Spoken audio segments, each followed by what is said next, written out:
tema y ubicando al campesino en ese sitial de lucha que se ha tenido por más de 60 años.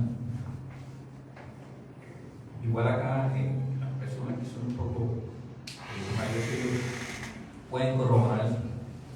Yo, muchas de las cosas que estoy diciendo las viví, otras, por la inquietud que he tenido siempre de estar investigando y mirando, poniendo el retrovisor para no solo mirar lo malo que pasó, sino lo bueno, pero que uno tiene que ir poniendo cositas y apropiándolas para la vida.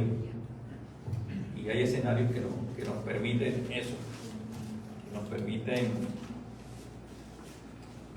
apropiarnos para nuestra vida.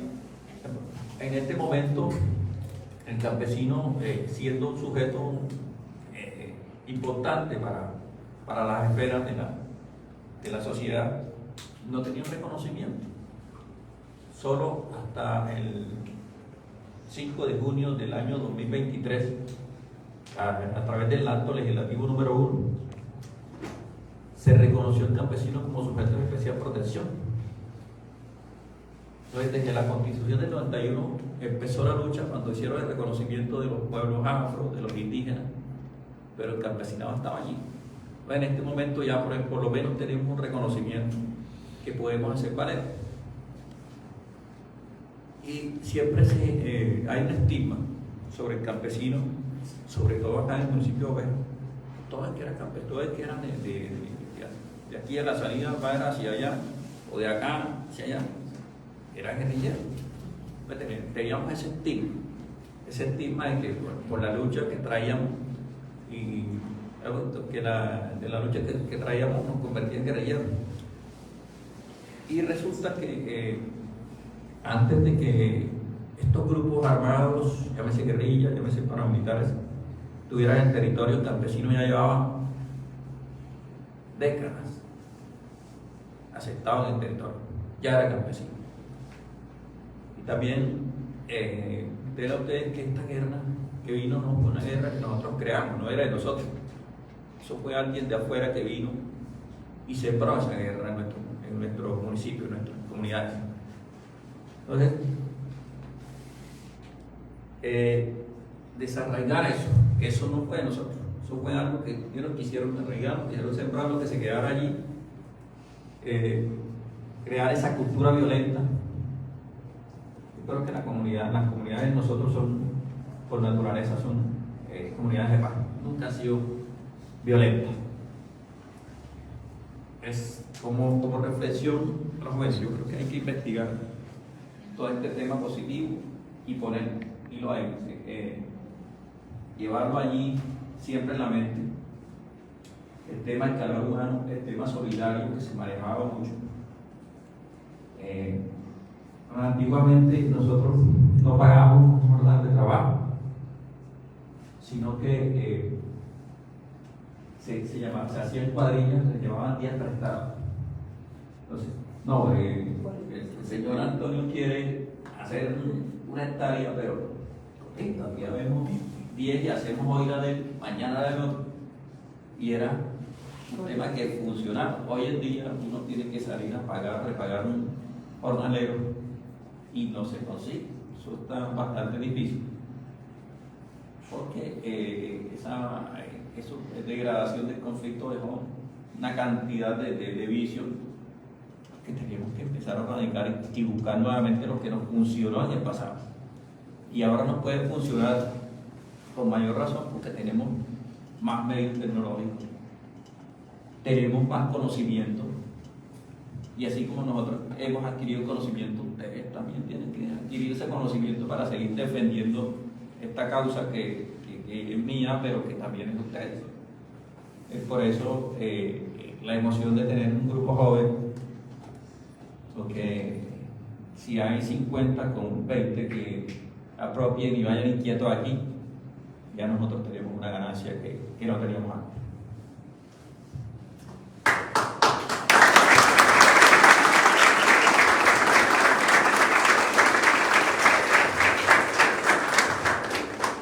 Gracias, señor Jaime. Es importante importante mirar entonces cómo desde el aula, como espacio de construcción pedagógica, no solo como un espacio de adquisición de teorías o de conocimiento académico, sino como un espacio de construcción del conocimiento, poder concebir también este espíritu de investigación. Pero lo más importante, un espíritu de investigación que nos lleve a preguntarnos sobre nuestras propias realidades, sobre nuestros propios contextos y sobre nuestra propia historia. Y yo siempre he pensado de que los que vivimos en estos territorios donde ha habido mucho conflicto, donde el conflicto armado, no podemos quedarnos como si eso no fue con nosotros. No, es que las secuelas del conflicto nos están tocando a nosotros. Nosotros somos, bueno, no quisiera repetir esto, pero nosotros somos hijos de una realidad, de un conflicto que ha generado un sinnúmero de consecuencias. No somos culpables de las causas, ciertamente, pero sí estamos cargando con las consecuencias. Y una de las consecuencias es no amar nuestro territorio. No amar nuestro territorio, porque una de las cosas que uno le pregunta a un muchacho de estos territorios afectados por la fuerza de la violencia es, bueno, ¿qué piensas de tu territorio, de tu municipio, de tu vereda? Lo primero que dicen es que no, yo me quiero ir de aquí. Yo me quiero ir de aquí. Y ese yo me quiero ir de aquí es tiene como unos factores. No sé si será por miedo o no sé si será porque no quiere comprometerse con el territorio, pero esos factores son producto de la consecuencia que han generado las secuelas del conflicto. Por eso es importante, de una u otra manera, en este ámbito de la actividad o de este ámbito escolar que estamos viviendo la Semana de los Valores, o en la Jornada de los Valores que celebramos como Comunidad San Joseísta, mirar esa realidad desde la figura del campesino, de ese campesino de nuestro territorio, y que ese campesino es también parte de nuestra familia, pero que tenemos que conocer el contexto, la historia, el ayer y el hoy, para que mañana nosotros también podamos ser como actores también que colaboremos en esto, ¿no? Porque la construcción de la paz, de la reconciliación de la paz, al fin y al cabo es de todos. Queremos también agradecer, se me olvidaba, y puedo pasar como desagradecido, pero se me olvidaba también agradecerle a la administración municipal, que también a la alcaldía que se sumó a este conversatorio, apoyándonos aquí para estar aquí en las instalaciones de la alcaldía. Hay una cosa muy interesante, los que de una u otra manera venimos teniendo como esa sensación de la construcción de la paz, y es todo lo que está en ese marco de los diálogos, de lo que fueron los diálogos de paz, y de lo que surgió allí en esos diálogos de paz con la antigua FARC, ¿no? Esos diálogos que llegaron a unos acuerdos del 2016, y que uno de los primeros puntos de ese diálogo, o de ese acuerdo, es todo lo que tiene que ver con la reforma estructural de lo que es la reforma agraria. Y en esa reforma agraria no solamente está el ámbito de lo político, ¿no? de las aplicaciones políticas o de las transformaciones políticas que el Estado debe hacer frente a la realidad agraria del país, de las tierras, de todo, sino también en el resaltar la importancia del papel del campesino colombiano. Señor Freddy, usted que es muy amante de este tema, del acuerdo de paz del 2016, y que pues estamos en un proceso de la implementación del acuerdo.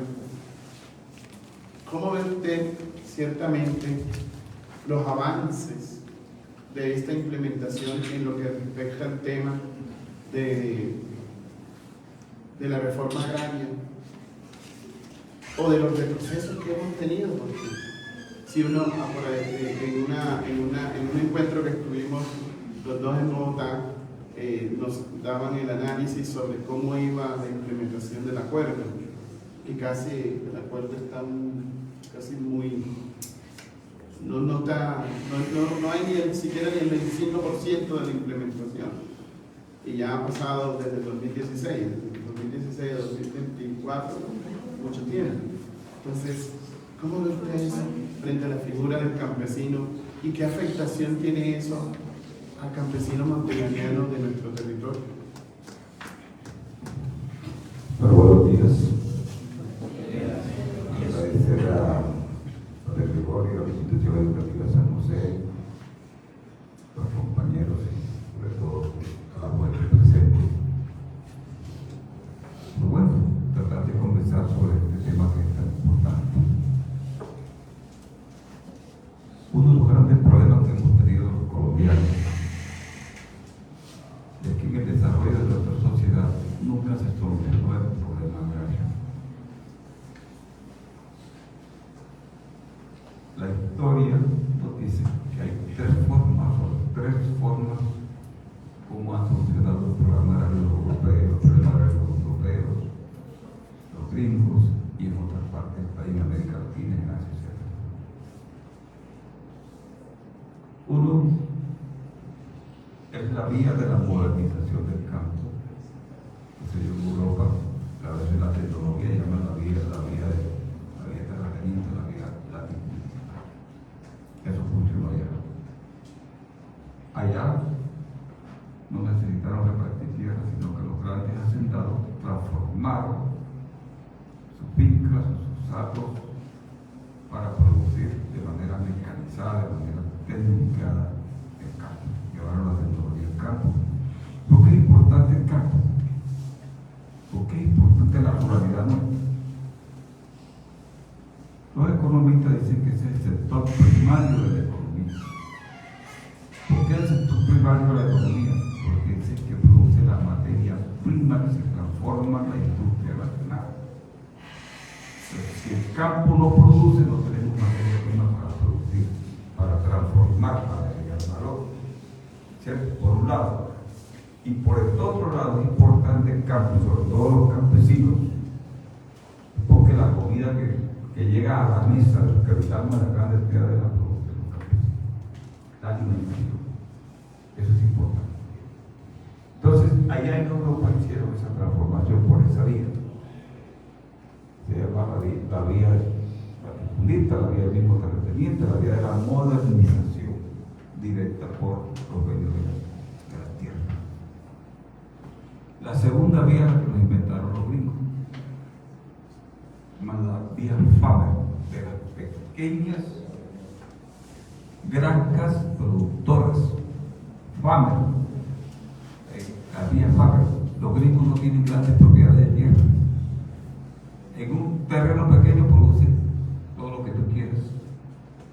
Entonces no hay grandes latifundios, no hay nada de eso, ahí no se conocen a eso, y generaron su desarrollo a partir de ellos, porque tenían la suficiente materia prima para transformar y garantizar a sus ciudadanos y ciudadanas la seguridad alimentaria, que ha estado cuestionada entre nosotros últimamente, ahora después lo ocupo de eso.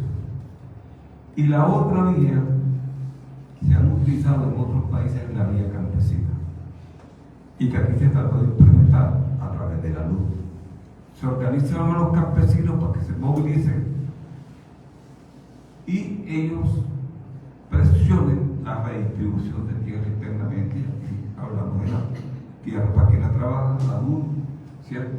Y una redistribución de tierra, pero eso lo echaron en saco roto. Ahí quedó el famoso pacto de Chicoral en el gobierno de Vicente Santana Borrero del año 71, que mandó a los campesinos entonces a través de las leyes cuarta y quinta a colonizar tierras baldías, tierras por allá que estaban sin civilizar, etcétera, pero dejando incólume las grandes extensiones de tierras de propietarios, de personas que estaban en el Congreso de la República y que hacen parte del poder de este país. Entonces nosotros no hemos tenido la solución solución del problema agrario. Y cuando se firmó el famoso acuerdo del Pacto Nacional, del Frente Nacional, entre el Partido Liberal, los dirigentes del Partido Liberal y del Partido Conservador, en la ciudad de Benidorm, en sitio de allá en Barcelona, por allá en España, ya se sentó los Lleras, los Pina, los Gómez hicieron un pacto para tratar de resolver la violencia entre ellos después del asesinato de Jorge Vicente.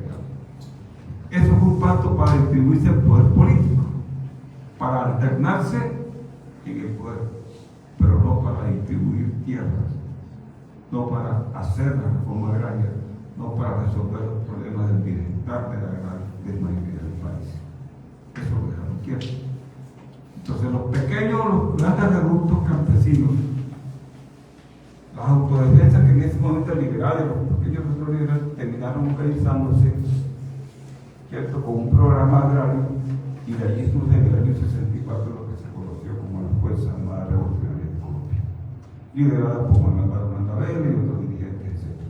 De esa, o sea, el Frente Nacional solucionó la guerra entre liberales y conservadores, pero no brindó estabilidad al país en materia de política social que garantice a los campesinos, a los pobres, a la gente trabajadora, derechos importantes para que puedan vivir bien. Entonces ahí está el primer elemento. Entonces por eso el punto 1 del acuerdo de paz fue el tema de la reforma rural integral. ¿Y qué se pretende con ese punto 1 de la reforma rural integral? Transformar el campo, llevar bienestar a los campesinos y campesinas por un lado, y por el otro lado también, por otro lado también el punto 1 lo que busca es que estos campesinos deben cerrar la brecha entre el campo y la ciudad a través de diferentes medidas. La reforma rural integral crea un fondo de tierra para redistribuir entre los campesinos que no tuvieran tierra o que tuvieran poca tierra. Supuestamente 3 millones de hectáreas de tierra se iban a comprar. ¿Sabe cuántas se han comprado ahora en este gobierno? Porque ha acelerado el proceso, buscando cumplir con lo que el presidente pasado hizo añico. 180.000 hectáreas de tierra, hasta 3 millones. Hay un déficit total en el proceso de cumplimiento con el acuerdo de lo que se pactó en el Teatro Colón, definitivamente en la ciudad de Bogotá, luego de que el plebiscito de la paz. 180.000. De 3 millones que supuestamente iba a tener el fondo de tierra. Y hay personas, hay propietarios de tierra que están ofertando las tierras, pero tienen que pasar por una serie de procesos para poder adquirirlas. Se están creando los comités de reforma agraria a nivel municipal y departamental, y se están creando los comités de intervención para la compra y adjudicación de tierras a los campesinos. Y eso es importante que también llegue acá, al municipio de Oveja y a todos los montes de María.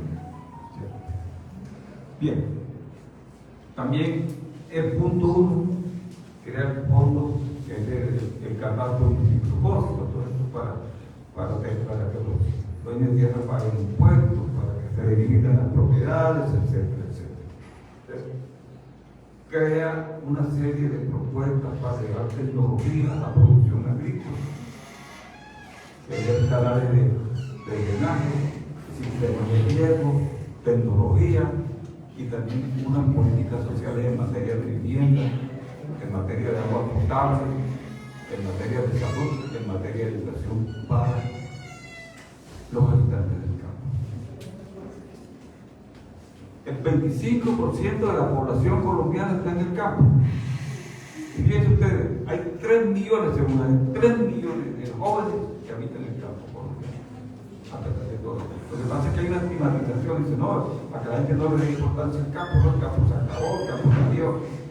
No, el campo vive, nosotros estamos viviendo en la ciudad de Gracia, la que los campesinos producen. Por eso es la importancia del campesino. Entonces, ahí está. Pero ese punto uno tiene algo importante también, más allá de lo que se dice,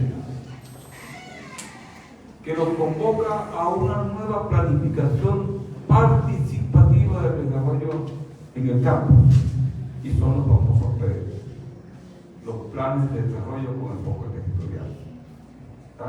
Son 16 zonas más afectadas por el conflicto donde están esas zonas PDT. Entonces allí el acuerdo deja para que a través de esos planes de desarrollo territorial con enfoque territorial se genere el proceso de transformación. Los PDT tienen 8 pilares: el tema de la propiedad de la tierra, el uso de la tierra, el tema de la producción, el tema de la salud, el tema ambiental, el tema de la convivencia y de la paz que hay que trabajar. Son 8 pilares, y allí el tema del agua potable y el medio ambiente, todos esos son temas que están en el PDT. Pero ¿qué pasó con los PDT? En el gobierno anterior los PDT se desfinanciaron, no aparecieron en el presupuesto. Entonces podemos tener un plan, pero si no tenemos recursos para ejecutarlo, ese plan va a quedar ahí, en un cajón. Y eso fue lo que pasó con los PDT con el gobierno de Duque. Terminaron robándose la plata de la paz. No sabemos quién, pero se la robaron,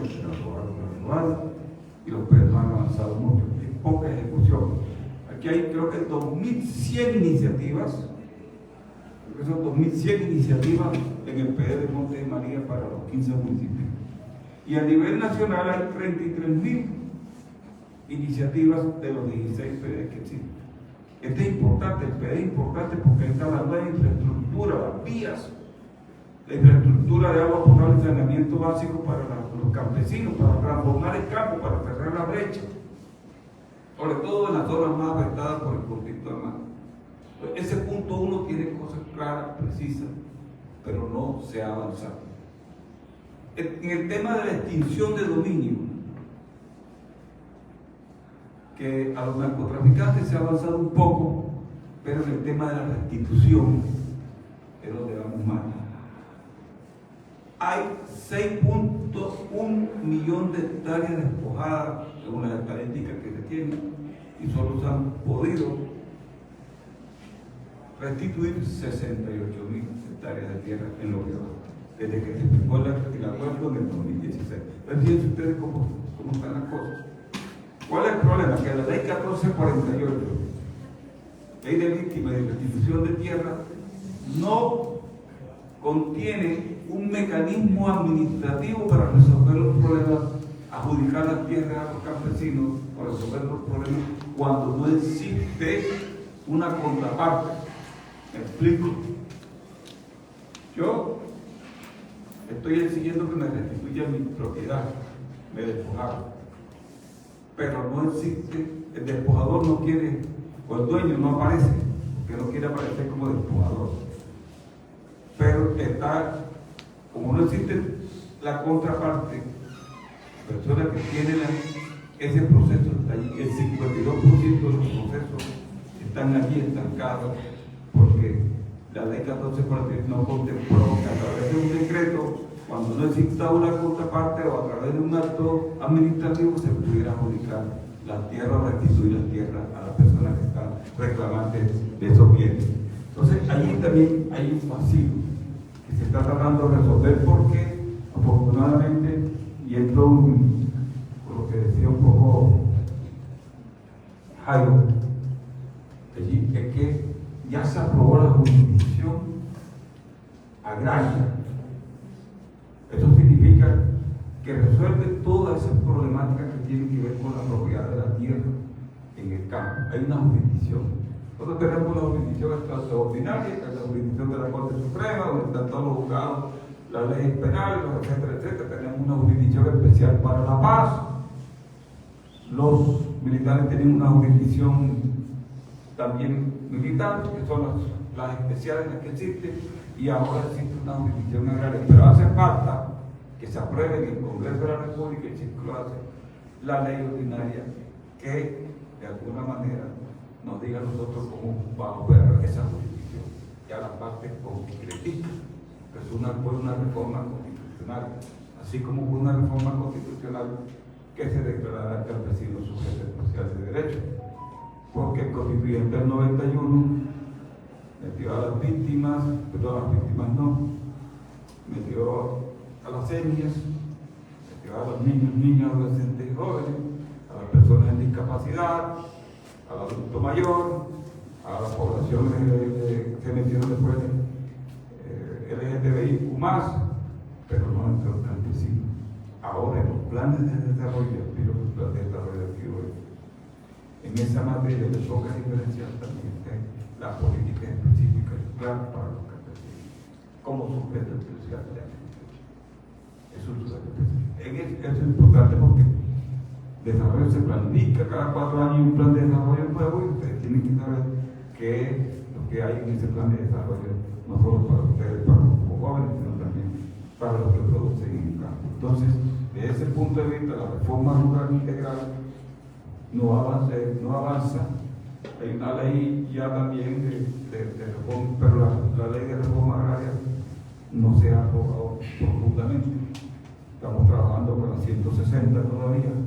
Ahí se está trabajando en los consejos de desarrollo rural, con los comités de reforma agraria que está implementando el presidente ahora para acelerar el proceso de reforma agraria. Pero en este gobierno sí tenemos que reconocer que ha habido un cambio fundamental. El Ministerio de Agricultura, se le potenció. Era la cenicienta del Plan Nacional de Desarrollo del presupuesto. Ahora se le potenció el Ministerio de Agricultura. Y en este proceso que nosotros estamos en un encoge digamos, económicamente, que hay crisis, que no hay crisis, que sí.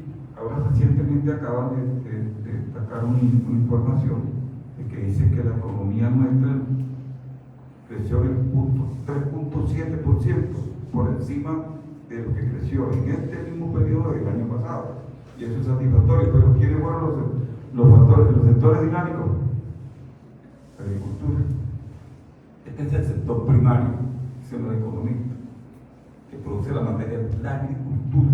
¿Por qué? Por el auge o la inyección del oxígeno que le ha dado el gobierno al campo colombiano y está tratando de adelantar todos los procesos importantes para hacer efectiva la reforma agraria. Entonces, en el PIB nuestro, el PIB, ustedes que están estudiando, PIB o PIB, es la riqueza que se produce, un indicador macroeconómico que indica la riqueza que se produce en Colombia, en el país durante un año.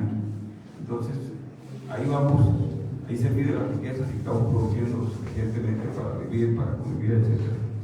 ¿Cómo está? ¿Cómo se está generando el empleo? Todas estas cosas que todos conocemos. Pero Montes de María, entonces, y termino aquí, debería ser uno de las franjas o de las subregiones o de las zonas donde más se implemente el proceso de reforma agraria para favorecer a nuestros campesinos en la medida que Montes de María no solo ha sufrido